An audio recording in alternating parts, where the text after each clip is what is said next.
सबक सिखा देंगे, ये कहना चाहते हैं। सबक सिखा देंगे, इसीलिए अरे वाह भाई वाह। Ram Mohan Sharma ji, let me complete, ये बहुत संवेदनशील मुद्दा है। 2014 से मोदी जी देश के पीएम है, बीजेपी बहुमत से सरकार में है। वाकई में अगर अकबरुद्दीन ओवैसी साहब ने हिंदुओं को टारगेट किया होता तो आज वे जेल में होते, उन पर यूएपीए होता। लेकिन उन्होंने दंगाइयों के खिलाफ कहा है, कोर्ट ने इस बात को माना है, कोर्ट ने बरी किया। और ये जो कांग्रेस के नेता कह रहे हैं कि सुनिए कांग्रेस के नेता से मैं पूछता हूँ, तेलंगाना, ये है मोहम्मद नफीस अंसारी। सब हिंदुत्व संगठन के लोग थे, देशीय बजरंग दल के लोग थे। सुनिए रिपोर्ट को, आमतौर पर कोई हिंदू मुस्लिम दंगा नहीं करता है, बाहर से आते हैं। जो ताल्लुक ओवैसी की पार्टी से तो रखते हैं, लेकिन बात देश हित की करते हैं। कोलकाता से ताल्लुक रखने वाले यूट्यूबर नफीस अंसारी इन दिनों टीवी डिबेट्स में छाए हुए हैं। सिर्फ इसलिए नहीं कि ये एक पार्टी से ताल्लुक रखते हैं, बल्कि कांग्रेस, टीएमसी, एसपी और बीजेपी के साथ साथ तमाम सेकुलर कहलाने वाली पार्टियां इनकी सोच विचार के साथ सवाल और जवाब को सुनकर हैरान और परेशान रह जाती हैं। आपकी सरकार, संदीप त्रिपाठी रिस्पॉन्ड कर रहे हैं आपको, फिर तो इनसेना के पास मुझे जाना। आपके सीएम तो पूछे ना, करवाइए अकबर साहब को। संदीप त्रिपाठी, आपके सीएम तो अकबर साहब की इज्जत करते हैं। राम जी, हाल ही में हुए न्यूज चैनल रिपब्लिक भारत के डिबेट में ओवैसी ब्रदर्स के 15 मिनट वाले विवादित बयान को लेकर मोहम्मद नफीस अंसारी ने तमामी पार्टियों के प्रवक्ताओं के साथ साथ जो न्यूज एंकर को जवाब दिया वो सुनने लायक है। मोहम्मद नफीस अंसारी हैं जो प्रवक्ता हैं AIMIM के। आप सब अच्छा सुनिए, बहुत बहुत शुक्रिया रिपब्लिक भारत में मुझे मौका देने के लिए।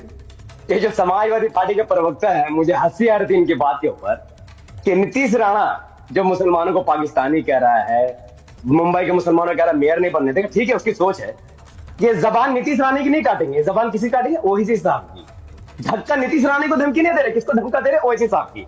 समाजवादी पार्टी का बचा कुचा मुस्लिम वोट समाजवादी पार्टी के नेताओं ने मुंबई में खत्म कर दिया है। अब इनकी पूरी राजनीति खत्म। अब आइए आते हैं मुंबई में AIMIM का एजेंडा क्या है। देखिए मुंबई में, यानी ये जो बृहन मुंबई कॉर्पोरेशन इलेक्शन है, इसमें AIMIM का सिर्फ एक ही एजेंडा है। वो एजेंडा ये है कि मुंबई तरक्की करे, मुंबई से कूड़ा खत्म हो, नाली साफ हो। 74,000 करोड़ का BMC का बजट में 10,000 करोड़ रुपए नाली के काम में लगे, एटलीस्ट 10,000 करोड़ रुपए स्लम एरिया में लगे, वहां डेवलपमेंट हो। और ये काम कोई भी कर सकता है, नो डाउट। एक भगवत हिंदू महिला भी कर सकती है, कोई जैन भी नहीं, कैसे कर सकता है भाई? ये कैसे कर सकता है नफीस अंसारी? अरे क्या बात कर रहे हो आप भाई? मेरा बात, अरे पूरा इलेक्शन, पूरा मैं आपकी बात सुन रहा हूँ। आपको आपकी बात पे तारिक खान मुस्कुरा रहे हैं। मुझे बताइए ना पूरा चुनाव तो इस लाइन पे। नफीस भाई सुने पे। अरे सुने, एक लाइन में सुन लिया आपकी बात। अरे मैं तो दिन भर सुन रहा हूँ आपके नेताओं की बात को। मैं आपके नेता की बात ही कोट कर रहा हूँ। वो कह रहे हैं हमें कौम की कयादत खड़ी करनी है, इस आधार पे वोट करो, कौम के नाम पे वोट करो। देखिए ये और आप इधर आके समाजवाद का भाषण देते हैं कि कोई भी कर सकता है, कुछ भी कर सकता है। उधर खाली कौम दिखाई दे रही है। हमारी आस्था क्या है? मैं आपसे, बीजेपी के सबसे मैं यही सवाल पूछता हूं। हम चाहते हैं देश तरक्की करे, मुंबई तरक्की करे, महाराष्ट्र तरक्की करे, और उसमें सबसे बड़ा योगदान भारतीय मुसलमान का, और खास करके हिजाबी महिला को। इसमें क्या दिक्कत है आपको?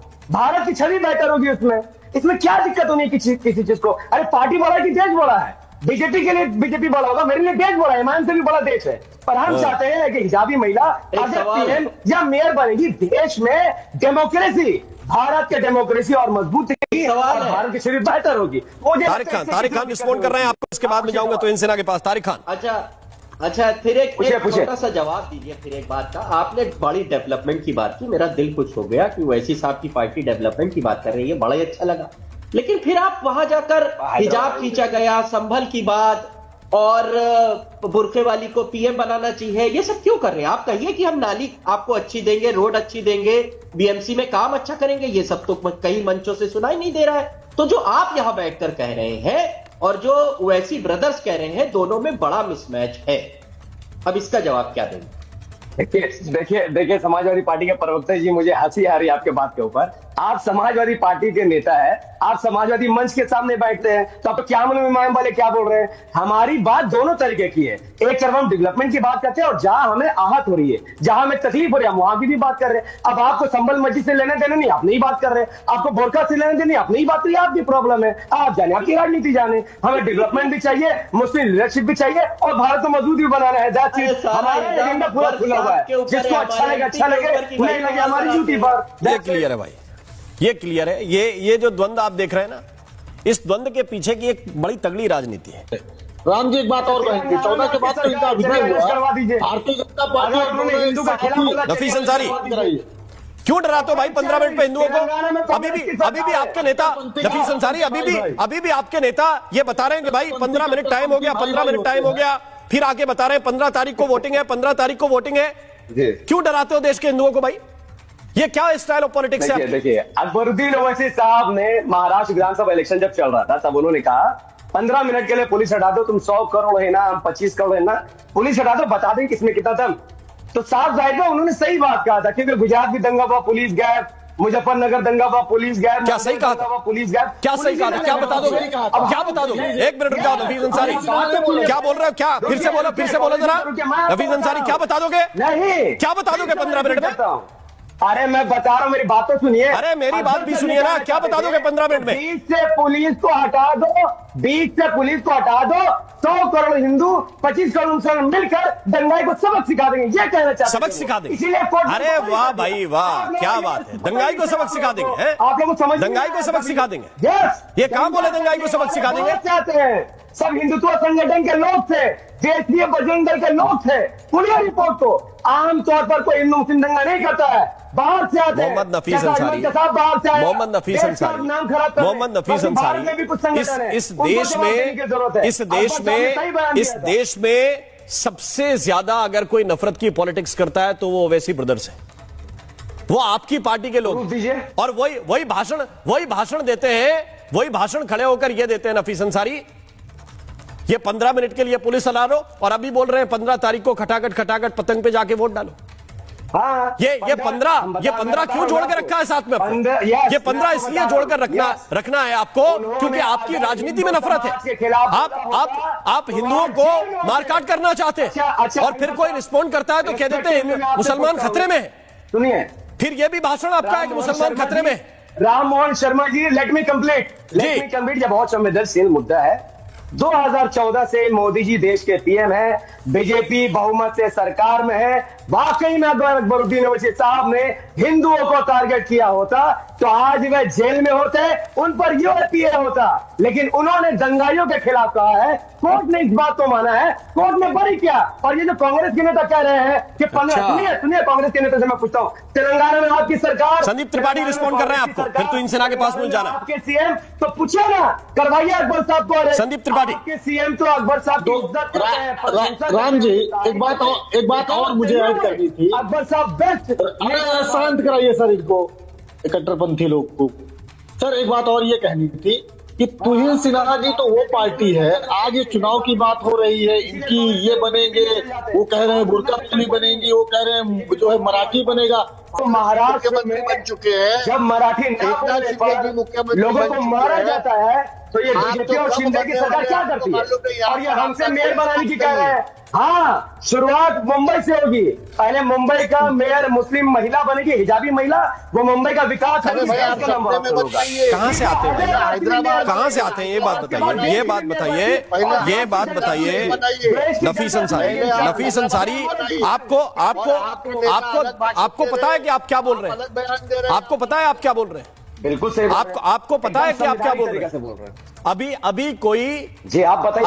अभी कोई ये यहां बैठ के बोले कि हम तो घूंघट वाली महिला को बनाएंगे मेयर, मोस्ट वेलकम, तो क्या बोलोगे आप? Most welcome. क्या बोलोगे आप? Most welcome. हाँ, कि महिला को घूंघट डलवा रहे हैं ये लोग, ये रूढ़िवादी लोग हैं। अरे क्यों कट्टरता फैला रहे हो भाई? अगर आपकी पॉलिटिक्स में मुसलमान है तो बोलो ना कि मुसलमान मेयर बनेगा, कि हिजाब वाली मेयर बनेगी, बुर्के वाली मेयर बनेगी, क्या लैंग्वेज है? नहीं, आपने महिला के बारे में आपको उस महिला को नेता भी बनाना है और उसको बुर्के के अंदर ढक के भी रखना है। भाई हिजाब के अंदर ढक के भी रखना है, ये दोनों काम नहीं चलते भाई। या तो उसको लीडर बनाओ और लीडर बना के वो आजादी लेगी, वो डिसाइड करेगी कि उसको क्या पहनना है।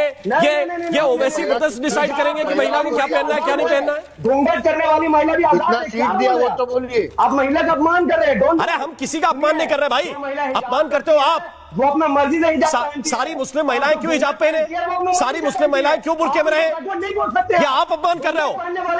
ये आप मर्द होकर डिसाइड करोगे कौन सी महिला हिजाब पहनेगी कौन सी बुर्का पहनेगी। उनको डिसाइड करने दो, उनको डिसाइड करने दो, डिसाइड करती है, उनको डिसाइड करने दो, उनको डिसाइड करने दो ना भाई। और हिंदू महिला ये कौन डिसाइड करेगा? घूंघट पहनती है और अपनी मर्जी से हिजाब पहनती है। आप हाँ। ये बात गलत बात है। वो चूड़ी पहने ना पहने, वो हिजाब पहने पर ये उनकी मर्जी है। आप कैसे बोल सकते हैं कि घूंघट पहने तो बैकवर्ड है?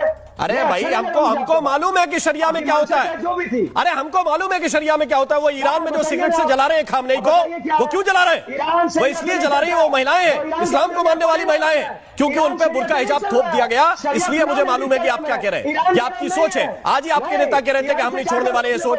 ईरान से मुझे क्या करना बताइए? अरे क्या लेना देना? ईरान से मुझे क्या करना? नियम तो शरिया से चलेगा ना, नियम तो शरीयत से चलेगा ना, और किससे चलेगा? मेरा संविधान अब आए तो संविधान फिर भी महिला को आजादी दो ना भाई, महिला को आजादी दो। अब संविधान पे आए हो तो अभी तारिक खान को मैं लेके आता हूँ, उसमें तारिक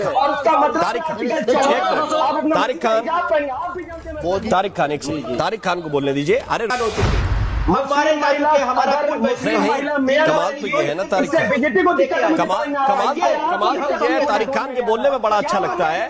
लेकिन मैंने शुरू में कहा कि अबू आजमी यही कह रहे थे कि वोट बंटना नहीं चाहिए, इसलिए हम चुनाव लड़ते हैं।